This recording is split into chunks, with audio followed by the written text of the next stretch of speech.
And welcome back to the First and Goal podcast. My name is Lewis, and next to me, as always, is my beautiful co-host Laraib. As we are here for week 2 of the NFL season, full breakdown and predictions of all 15 games on the slate. If you are wondering, we already did our Thursday night football predictions for Bills and Dolphins. So if you want to see what our thoughts on that, go check out our last episode. For our full breakdown. We are filming this on a Wednesday. I am currently under a hurricane watch. So we're trying to get this out as soon as possible. So some of these lines might shift over the course of the week, but we're going to go ahead and give you the best analysis we can at this point. Laraib, how are we feeling going into week 2 down 0-1 in the picks? I'm feeling great, very reminiscent of last year. I was also down 0-1, and then I just went on an absolute tear. A lot of knowledge I gathered from this week 1 teams about who's going to be good, who's going to be bad, who's going to be mediocre. And so I'm ready to get started on our week 2 predictions, Lewis.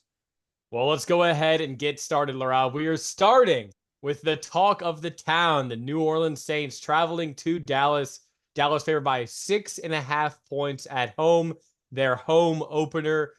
Quick stat: Dallas is the best team in the NFL over the last 3 seasons. The best home record with only 3 losses at home the past 3 seasons. Very impressive. So home opener, Saints coming in off a massive victory over the Carolina Panthers, Laraib. How are you feeling entering this game? But first, I want to give a quick shout out to David Storm. If you want to see our episode about the Saints and his breakdown and predictions, we posted that a couple of weeks ago. But he was spot on, Lewis, on how this Saints team was going to play coming out week 1.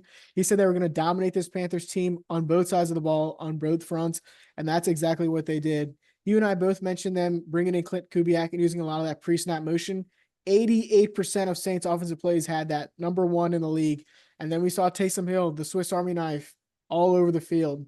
And so great start for the Saints team. They did exactly what they were supposed to do. If we look back last year against the Panthers, they struggled against a team that they should have been dominating in the fashion that they did on last Sunday. So congrats to them. Now you're traveling to Dallas, to Jerry World, opening weekend for the Cowboys. And this Cowboys team, they had their hands full with that Browns defense, at least for the first quarter and a half. And then the other side of the ball just wasn't really too difficult for them. But now you have the Saints team with, coming off a little bit of a high. We saw Alontae Taylor have 3 sacks, tied for the league lead. A lot of different schemes coming in for the Saints team. But I just think this Cowboys offense is just going to be a little bit too much to handle. Yeah, and that's the thing is when I watched that game against the Panthers last week, we really dominated both lines of scrimmage, running the ball and getting to the passer.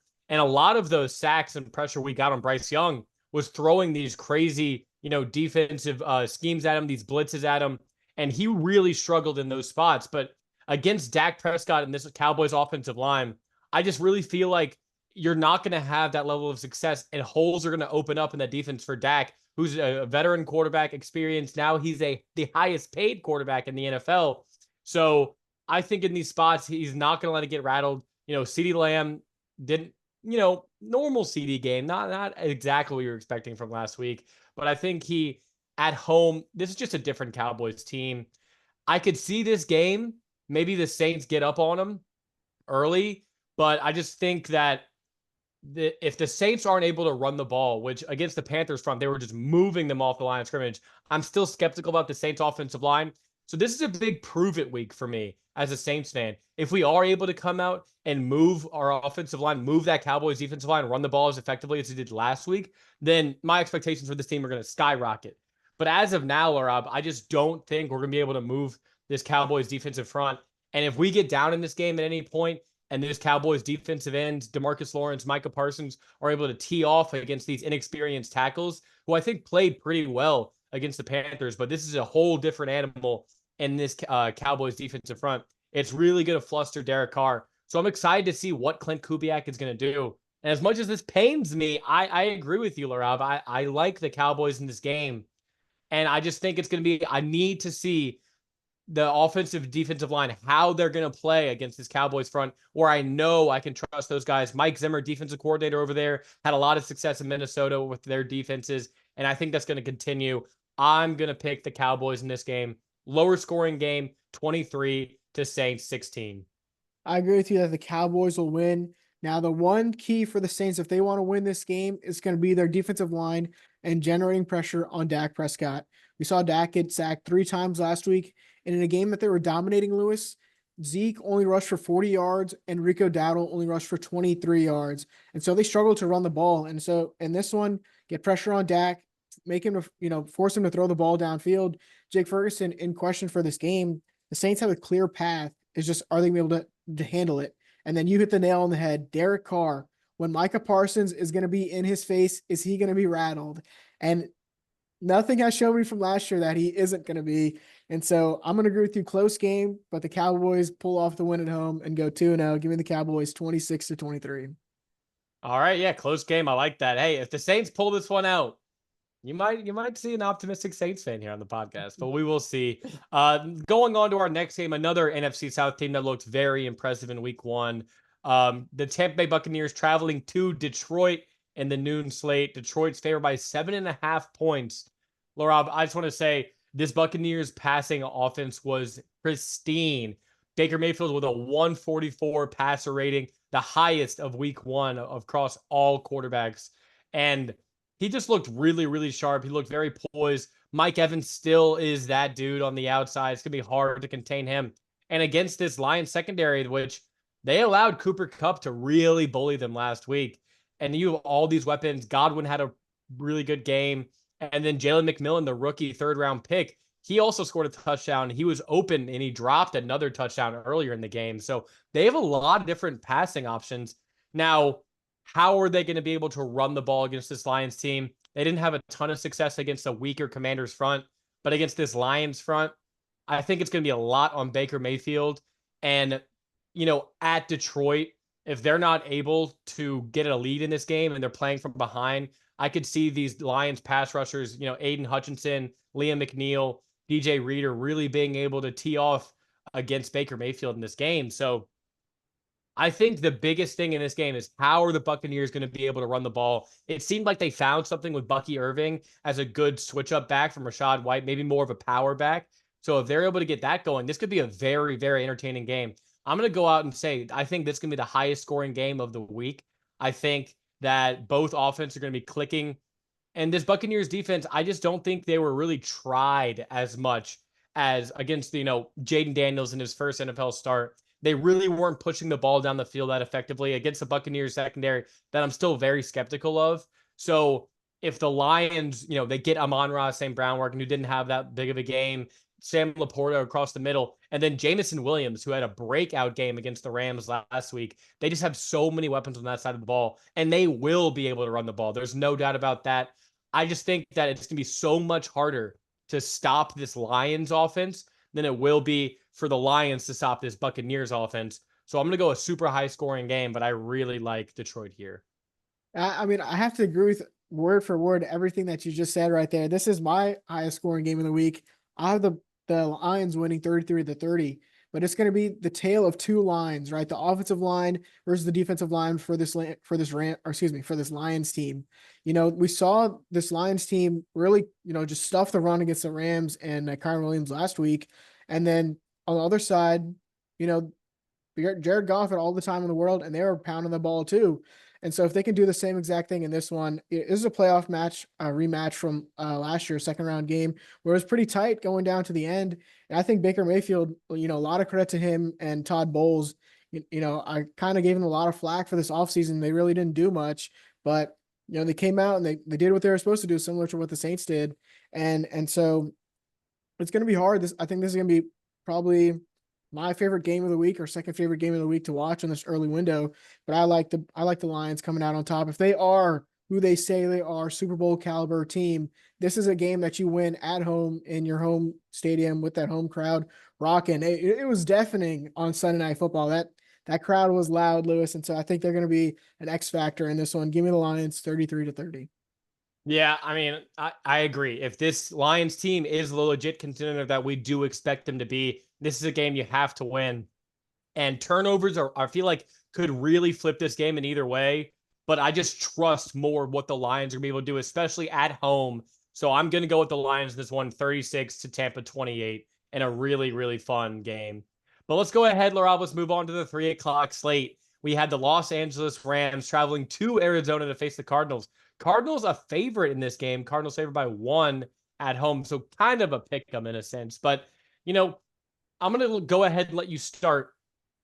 No Puka Nacua. He went down with an injury. At least I'm pretty sure he's not going to be able to play. It's Wednesday, but the way he was carted off the field. Well, he's been placed on IR. Oh, he's on IR. He's Okay, on I didn't IR. Yeah, realize he's that. done So for he's 4 weeks. wow. Okay, that's upsetting for Rams fans. So I guess that kind of played into the decision in this game. But how are you feeling about the Rams offense against this Cardinals team? Yeah, I thought they held up pretty well against that Lions team, but just like you mentioned, the injuries across the board. Puka Nacua out on IR. They have 2 offensive linemen placed on IR, another 2 offensive linemen who are questionable. Now you're traveling to Arizona to play this Cardinals team who played very well against the Bills last week. They're up 17-3 in that game. I think Kyler Murray, he's going to be able to do whatever he wants. He had 50 yards rushing against the Bills. I don't see why he can't do the same exact thing against this Rams team who's beaten up, has a lot of rookies out there. I just feel like the Cardinals, they have the weapons on offense to keep up. And if it's really only Cooper Kupp and Kyren Williams on the offensive side of the ball for the Rams, I think the Cardinals might be in for a good day. Yeah, Larav, I was really hoping you weren't going to lean Cardinals in this one because I'm with you. I mean, I just think there's so many question marks for this Rams team, especially offensively. And then you're going from a tough Sunday night overtime game and then traveling to Arizona to face the Cardinals, who really feel like they left a lot on the table at the Buffalo Bills last week. And there's so much more to that offense that they still have not been able to unlock. Kyler Murray really wasn't forcing the ball down the field that much. He was getting out of the pocket, really relying on his running backs and his tight ends a lot in the passing game.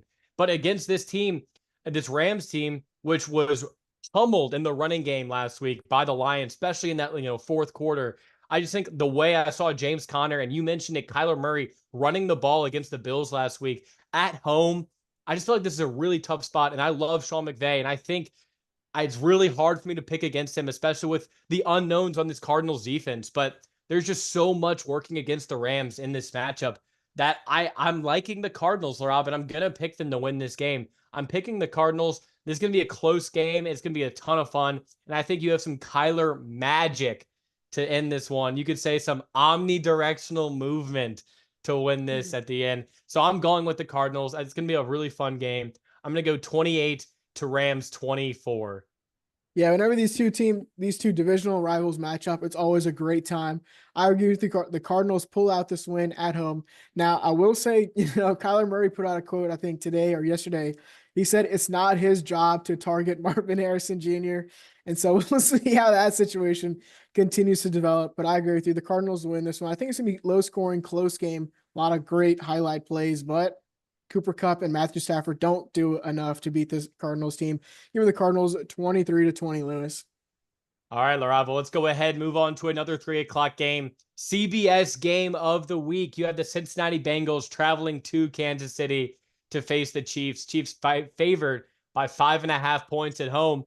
And here we are with the Bengals, 0-1. Now you're traveling to a rested Kansas City team who just barely pulled out a win against the Ravens last week, but 10 days of rest. They, Andy Reid off of rest with extra prep time, especially against an opponent that the Chiefs are not sleeping on, even though the Bengals fumbled an awful game against the Patriots. The Chiefs know what this Bengals team is capable of. They've had their battles in the past, Laura. So from the Bengals' perspective, if they want to find a way to win this game, what needs to change? What needs to change is their ability to run the freaking ball. This Patriots team that they played last week is one of the worst rosters in the entire NFL. And we saw Zach Moss and Chase Brown struggle to move the ball in any direction. And I mean, you have a solid offensive line that you've developed over the years, especially Joe Burrow's rookie year and his second year. You start to build some good guys and you think, okay, they got some good rapport. They're actually playing their dues in the preseason. They might have some chemistry now, but no. And so if they're going to want to win this game, it's going to be by running the ball, keeping Patrick Mahomes on the sideline. And of course, it's going to be with Jamar Chase. There's one game that these Bengals players get up for. It's for whenever they play the Chiefs. And that's the only excuse that they really have for losing what last week's game was. You know what? We were just looking forward to the Chiefs. That's a sorry excuse, It but is still, sorry. that is the only thing that they can really say as to why they lost that game. Now, T. Higgins, most likely won't be playing in this game. So it's really going to be on Jamar Chase. It's going to be on Hayden Hurst. And it's going to be on Andre Yusovas to kind of see what they can do against this Chiefs secondary. And I mean, I have to pick an upset for the week. And so that has to be the Bengals because they are the best team who are an underdog this week. And so Joe Burrow, I mean, I saw an alarming video of Joe Burrow, Lewis, where he was struggling to pick up his Gatorade water bottle while he was sitting on the bench. I think that wrist injury is still bothering him a lot, and it's going to take a Herculean effort or maybe a Mahomian effort to beat this Chiefs team. But if anyone can do it, it's Bengals. And with defensive coordinator Lou Anarumo, I think they got to win this one. It's hard to say 0-2 is or week 2 is just a week where a team has to win a game, but this just kind of feels like that, Lewis. I just think there's way too much working against the Bengals in this matchup, Laraib, and I get it. You have to pick an upset, but this is just a really tough draw for an upset because, man, this Bengals team, what I was talking about in our last episode of like what's wrong with the Bengals, it wasn't really the ability to rush the ball. Like, again, with the offense, I feel like they'll get their mojo together, especially when T. Higgins comes back, which he's not most likely going to play in this game. But it was that defense. They let the Patriots run all over them. A Patriots team that lacks their offensive line is not even that good. And now you have the Kansas City Chiefs and Mahomes and Andy Reid with extra time to really prep against this Lou Anarumo defense. Just a really, really tough matchup. And Isaiah Pacheco is going to go crazy. I just feel like they're going to get a ton of intermediate stuff. And then getting guys like Xavier Worthy, Rashee Rice out in the move, just really dicing up this Bengals secondary and defense. This is just a really tough draw for the Bengals early on in the season. I feel like they needed to win that first game to give them some confidence. But, I mean, I just like Joe Burrow concerns me, Laraib. The way he's played the past few seasons, past 2 seasons, I know what he's capable of. But this early on, and like you said, the wrist thing isn't nothing. That's something substantial. He did not play well last week against the Patriots. So to expect them to go into Kansas City against a rested Chiefs team, I just think it's impossible to pick the Bengals in this matchup for me. And I honestly, Rob, this game might get ugly. And I'm going to pick the Chiefs in a startling fashion. I'm saying Chiefs 33 to Bengals 13. And it's going to feel like a rough outing. Well, this is going to feel like a home game for the Bengals because they're going into Burrowhead. Into Burrowhead. Travis Kelce, not the greatest game on opening night, Lewis. I will say, maybe Father Time has finally caught up to him. I think the Bengals silence all the doubters on the road and they win 27-24 as they stun Mahomes in week 2, Lewis. Yeah, I don't know. I don't know if I got a bunch of confidence from you with that one, but I love the enthusiasm. I'll give you that. Let's go ahead, Laraib. Let's move to Sunday night football. You have the Chicago Bears traveling to Houston to face the Texans. Two undefeated teams at this point in the year. That's important to mention. Well, yeah, the Bears. We know they won. Going to face another AFC South matchup for the Bears. Texans are favored by 6 points in this game, Laraib. And Caleb Williams' debut, let's just say it wasn't the greatest of starts for his NFL career, NFL journey. But hey, there's only going up from here, am I right? And this Titans defense, they really did a good job of containing him. And I think Caleb's a smart player, right? I think that he tried to press way too much. It was his first home game. There was a bunch of pressure.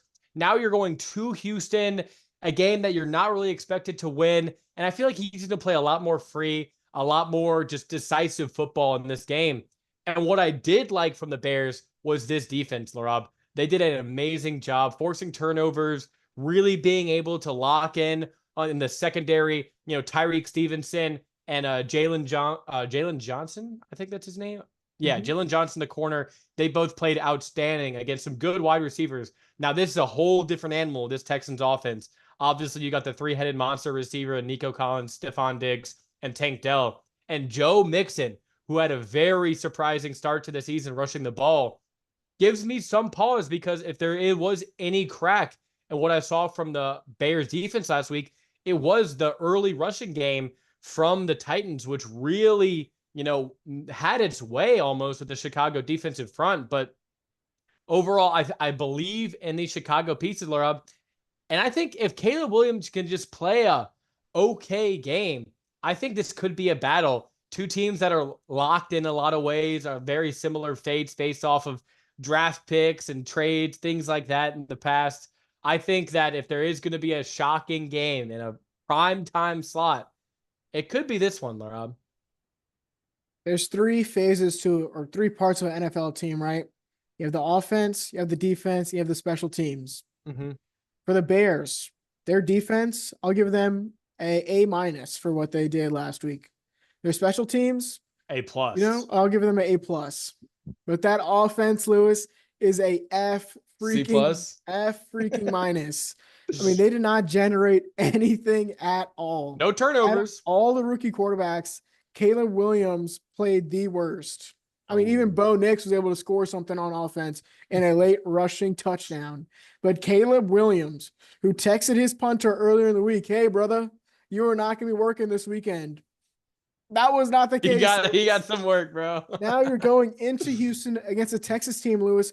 Like you mentioned, if they want to be contenders in this AFC, they have to be able to run the ball. And that is what they did to the Indianapolis Colts. They marched into Indianapolis and they marched the ball down their throat, down their gullet.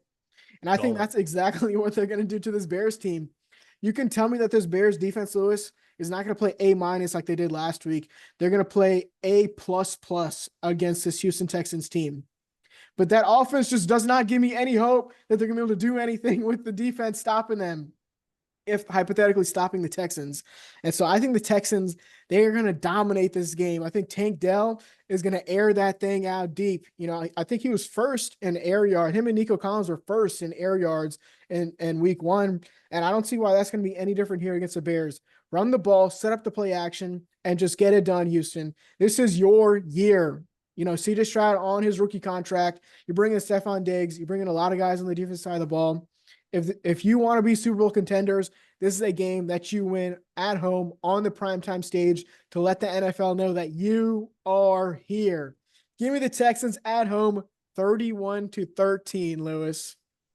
Okay, that's a bit of an overreaction, Laraib. And you know what? I'm not going to tolerate the Caleb Williams disrespect. He had a bad game one, but I'm not going to overreact and say this highly touted Heisman, athlete in college who has been one of the best quarterback prospects in our lifetime is just going to always play that bad every single week. He's going to be able to bounce back a full week of, watching film, understanding things, getting into a better rhythm with some of his offensive talent. There were guys open. He just, was missing them. And I think a week, these are things that can be coached up and corrected. And look, if I didn't have to pick an upset, I'd probably lean Houston too. But I think this is a much closer game than you're giving it credit. And if this Chicago defense lives up to what it did last week, forcing turnovers, getting out in space, and really, just causing a lot of havoc for this Houston team, then Caleb Williams could go down. He's going to score a touchdown this week, passing or throwing. I'll tell you that right now. I mean, I would love a DJ Moore touchdown. Believe me. So, you know what? And it will be DJ Moore who scores in this game. And the Bears are going to beat the Houston Texans in Houston prime time. That's when Caleb shines. I'm going with the Bears. I'm going to go a little lower scoring because if you're going to beat the Texans, that's how you're going to do it. So I'm going to go 24-21. Chicago with the upset. Chi-Town, baby. Yeah, not too much conviction in your voice either, Lewis, on your upset. But let's go ahead and move on to Monday Night Football, where the Atlanta Falcons are going to Philadelphia to play the Eagles. Eagles 6.5-point favorites after playing last Friday. Now traveling back to the States at home against this Falcons team. Lewis, who do you got? Yeah, Laura, I mean, I was not impressed whatsoever with this Falcons team. Honestly, on both sides of the ball. Just starting with Kirk Cousins. He did not look comfortable whatsoever in the pocket. We were talking about this in our last episode. He did not trust his lower half of his body whatsoever. He didn't trust himself to really move around the pocket. And I saw a stat. His average yards per snap or whatever that he moves around in the pocket was down a full yard from where he was last year, from 4.6 to 3.1. He did not trust himself to move at all. And it was also the lowest rate of play action pass calls in his entire career in one game. They just didn't not want him to get out on the move and try to cause things to happen offensively. And it caused a really stagnant offense with a lot of mistakes. And now you're playing a game, at Philadelphia, their home opener on a Monday night. And we already know the rap with Kirk Cousins. He is not a Monday Night Football quarterback. Now, to expect him to go from that Steelers defense, and I will say, this Eagles pass defense leaves a lot to be desired. But if the Falcons aren't going to be able to capitalize on that, then I don't see any way for them to really affect this game. And flipping it over to the other side of the ball, Rob, we saw Saquon Barkley have a monster performance against the Packers last Friday in Brazil.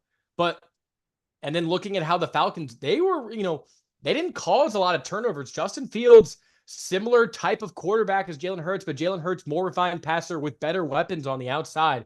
I think it's going to cause a lot of problems for this Falcons defense in terms of stopping the run. And then guys like A.J. Brown, Devontae Smith, who are just so talented on the outside, we're going to get those crucial third downs. This game being in Philadelphia, maybe if it was in Atlanta, I could maybe see a case. But I just don't think the Falcons have the juice offensively to keep up with what Philly can do. So I'm going to go with the Eagles in this ballgame, Laraib. Yeah, I have to agree with you. This is going to be a lot on Kirk Cousins' plate in his second week back from that Achilles tear. The Packers really struggled to run the ball in the first half. It kind of opened up for them in the second half against the Eagles. But this Eagles front seven, even without trading away Hassan Reddick, they still have a lot of playmakers on that, even just on that line. And so if Bijan Robinson is not able to get going, it's going to be on Kirk Cousins to really try to exploit the secondary of the Eagles, who we know can be exploited. But if he's not able to torque the ball, like you said, if he's not able to get that rotation in his hips, plant that foot down with the Achilles tear, that injury that he had, he's not gonna be able to force the ball to Drake London or to Kyle Pitts. And so I feel like this is going to be a rough game for the Falcons again on the big stage where a lot of people are expecting them to win this division. I feel like they're going to be down 0-2. Give me the Eagles. Jalen Hurts masterclass, Devontae Smith masterclass, Saquon Barkley masterclass, all incoming. Give me the Falcons, or give me the Eagles, 30-17. Yeah, Laraib, and I'm going to go with the Eagles as well. I just think they're going to score at will, and the Falcons won't be able to match. I'm going Eagles 33 to Falcons 20 in this ball game. So that wraps up our highlighted games of the week. Not a lot of great games this week, so that's why we only chose 6. But let's go ahead and roll through the rest of the slate, Laraib, because we still have a lot of games on this slate. Starting off in the noon games, we have the Indianapolis Colts traveling to Green Bay to face the Malik Willis-led Packers. Colts favored by 3 on the road. Laraib, who you got? Well, in our last episode, I let our viewers know that I believe in Malik Willis, both in the podcast and in the comment below. But with Anthony Richardson coming into town, just the way that he looked in his first game, only 9 completed passes, but for 150 plus yards, he's the real deal. And with Malik Willis at quarterback, he's going to have some growing pains in week 1. They'll win a couple of games with Malik Willis, just not this one with the Colts coming in. Now, we did see this Colts defense get exposed by Joe Mixon. So if Josh Jacobs, if you want to play good for me, brother, on both my fantasy teams, feel free to run all over this Colts team. But I just think the Packers with Malik Willis in the first game, it's not going to generate too much. Give me the Colts 26-20. Yeah, it's hard for me to pick against the Packers in their home opener, but that travel back from Brazil to then, Malik Willis starting quarterback, they're just way too much unknown for me here. Whereas I liked what I saw from the Colts offense, and I think the defense will do just enough against Malik Willis, a guy who they've played against before, and they really destroyed him when he was playing for Tennessee. So I'm going to go with the Colts here, 27-20 in this ball game, Laraib. Let's go ahead and go to Tennessee, where your Tennessee Titans are facing the New York Jets, coming off a disappointing Monday Night Football loss. Jets favored by 3.5 on the road. Laraib, how are we feeling? I'm all out on this Titans team. We were giving out grades for this Bears team, done. But if I was going to give out a grade for this Titans offense, it would be an F freaking minus. Now the defense played pretty well, but Will Levis in the standing Cobra pose after throwing that horrible pick 6. Holy smokes. Now you have Aaron Rodgers coming into town after he just got, just ran all over by this 49ers team. I think he's going to come in with a little bit of a bigger chip on his shoulder than usual and handle business against this Titans team. I think the Jets win 26-14.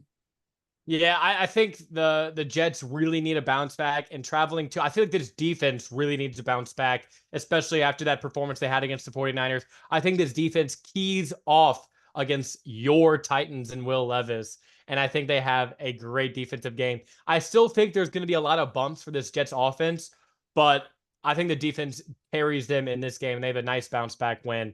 I'm going to go the Jets 17 to Titans 3 in this ball game, Laraib. Let's go ahead and move on to those aforementioned San Francisco 49ers traveling to Minnesota.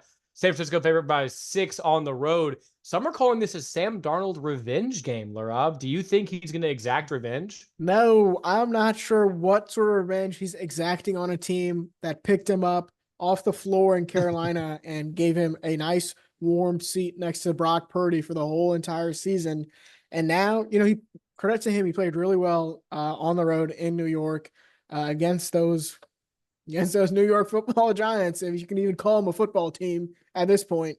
But now you have 49ers, even when Christian McCaffrey was, that surprise out on Monday Night Football, they came in, or they were at home, and they handled business against that stout Jets defense and really exposed them on the ground.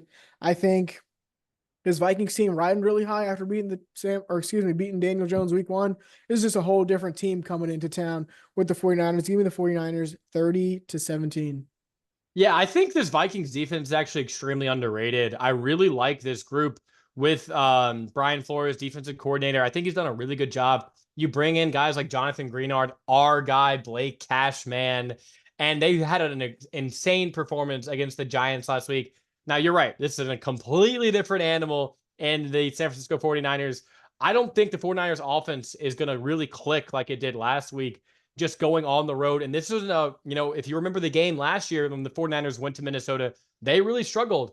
But you don't have Kirk Cousins. It's Sam Darnold, who this coaching staff knows very well.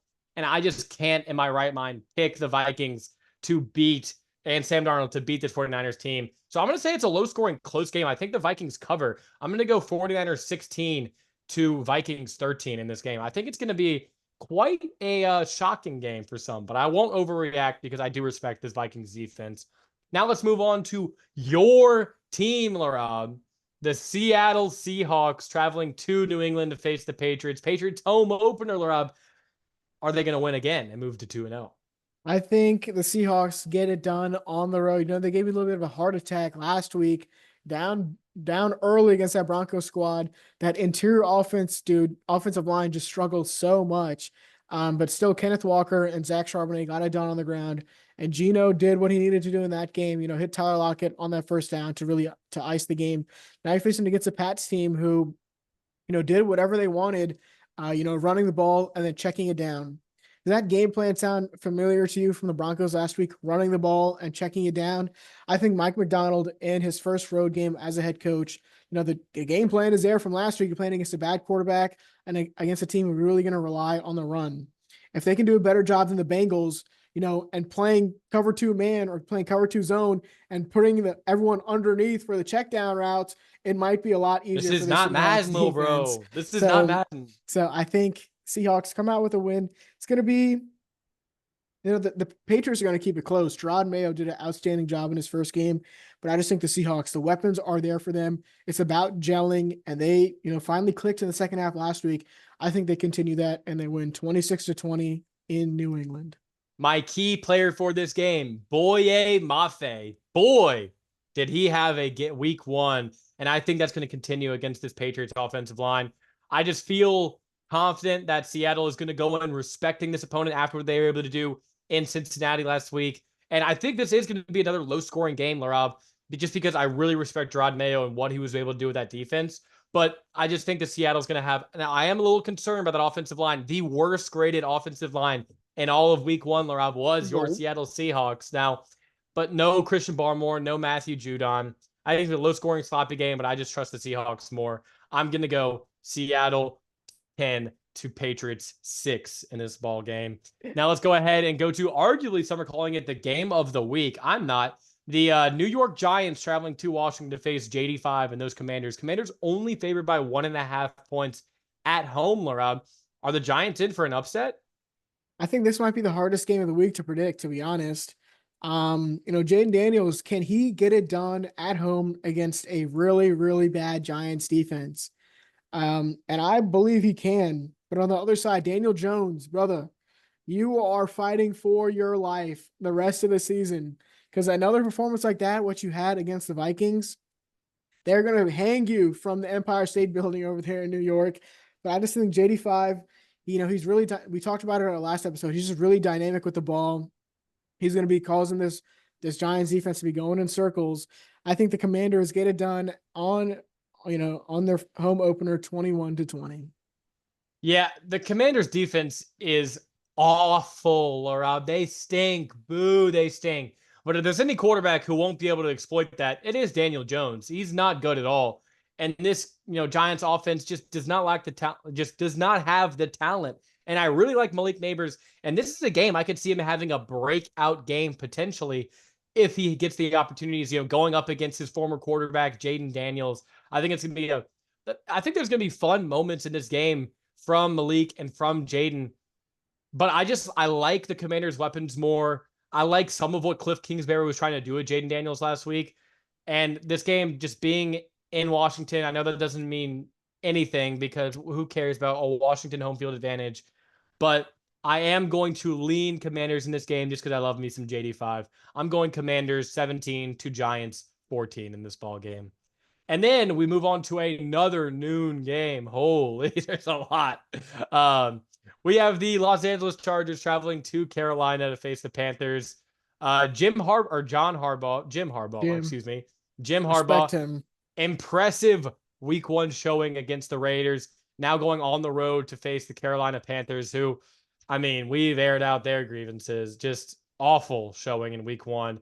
Are they going to bounce back, though? Hell no. I think Hell the no. Panthers are going for the number 1 pick again this year after that performance. Shout out Dave Canales. Let's stick to being an offensive coordinator, buddy. Give me the Chargers 26-7. I'm not even gonna elaborate too much. I think this Panthers team is cooked. They're gonna have to prove to me they can play in a competitive game for me to give any more analysis than just saying the Chargers are gonna win 30 to Carolina 13. And then we move on, Laraib. The Cleveland Browns traveling to Jacksonville to face the Jaguars. Both teams 0-1, needing a bounce back win. Jaguars favored by 3.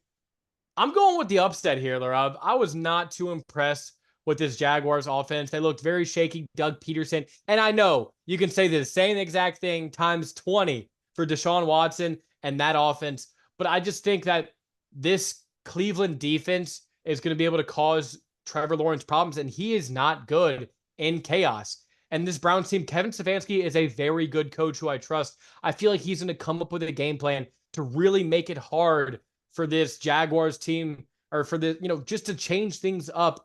And hell, if I see Jameis Winston running onto that field, I'm going to feel even more confident in the Browns. I just think they're a higher caliber coaching staff, higher caliber defense, higher caliber offensive line.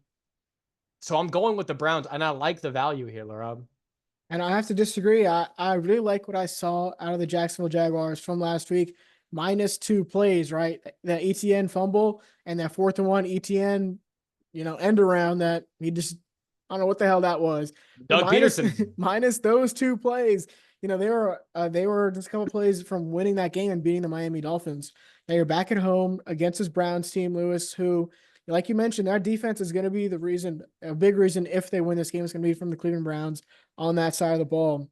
But as much as you don't trust Trevor Lawrence, I know. I just can't pick a team with Deshaun Watson as a starting quarterback. I know. We both said, it's going to be week 4, week 5-ish where Jameis Winston really starts to get some burn. But if he comes in this game, and I feel like the Browns would win, but I just don't think that's going to happen. I just think the Jacksonville Jaguars, Brian Thomas Jr., explosive in his first game, doubly explosive in his second one. I think this is going to be a close game, but the Jaguars pull out the win just because Trevor Lawrence has a big run and they win 17-16. Browns special teams, I'm telling you, will be the story of this game. Browns find a way to get it done. Browns 13 to Jaguars 10. Ugly game. Now, we have the biggest spread of the weekend. The Las Vegas Raiders traveling to Baltimore to face a rested, pissed off Ravens team favored by 9 points. It was 9.5 when we started the podcast. So who knows where the money is coming. But I'm telling you right now, the Ravens are going to dominate this Raiders team. Antonio Pierce is not the answer at head coach. He's just, I really like this guy. We should make him our head coach. That never works. Just pick a competent head coach. And I don't mind Antonio Pierce.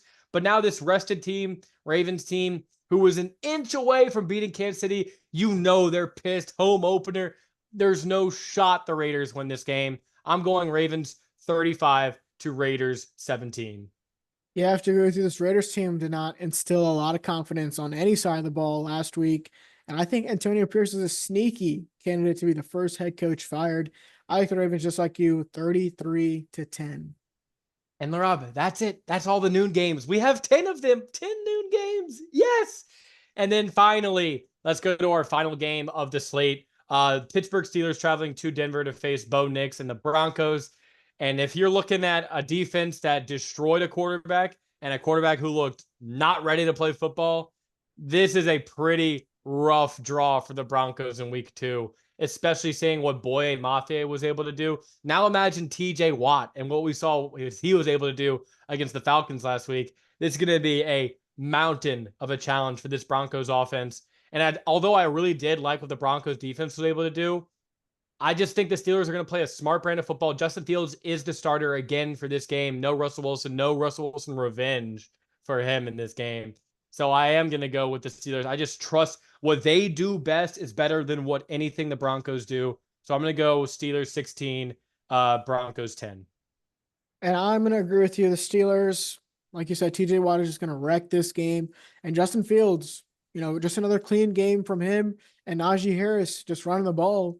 I think they get out of there this week with, instead of 6 field goals, 7 field goals in this one on the road again in Denver.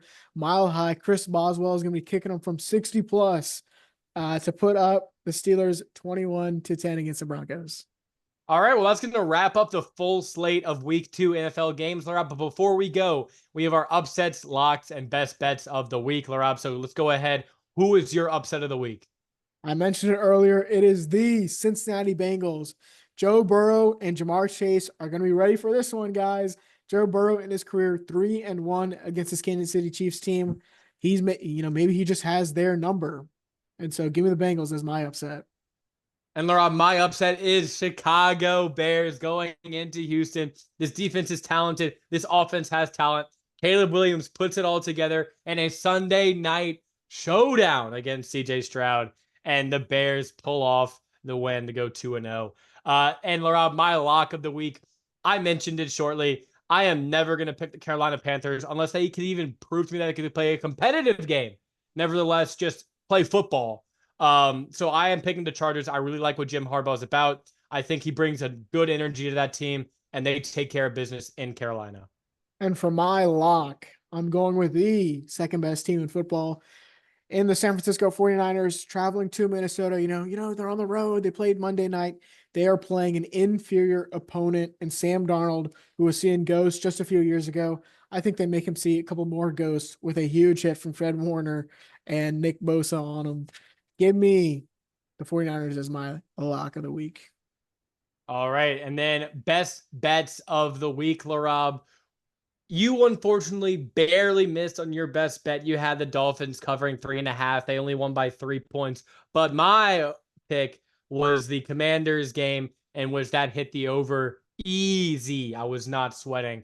So let's go ahead and let's see how we do this week. Laraib, I wrote down Ravens minus 9.5. Now it's sitting at 9. I'm still going to take it. I just think this Ravens team is going to come in locked in. Lamar Jackson gets an inferior opponent.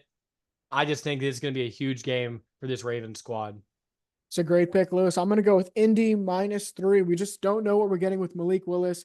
Anthony Richardson really showed out in that first game. It's going to be a cool 72 degrees in Lambeau, Lewis. Ooh, not the usual weather. chilling tundra that it usually is. I think they just march in. Jonathan Taylor, look for him to have a Saquon Barkley-esque performance against that front seven for the Packers. Give me Indy minus 3 for my best bet. All right, Laraib. Well, that's going to do it for this episode. Thank you all for everyone who's made it this far. If you have made it this far, like, comment, subscribe, help us out and if you'll have any comments, who do you think is going to win? Let us know down in the comments. It's much appreciated. This is going to be an exciting week of football because you know what? There's football on. It doesn't matter what the matchups are. We're going to be locked in. We're going to be paying attention. So, Laraib, anything you want to say before you head out of here? No, I think that's the First to Go podcast signing off. Peace.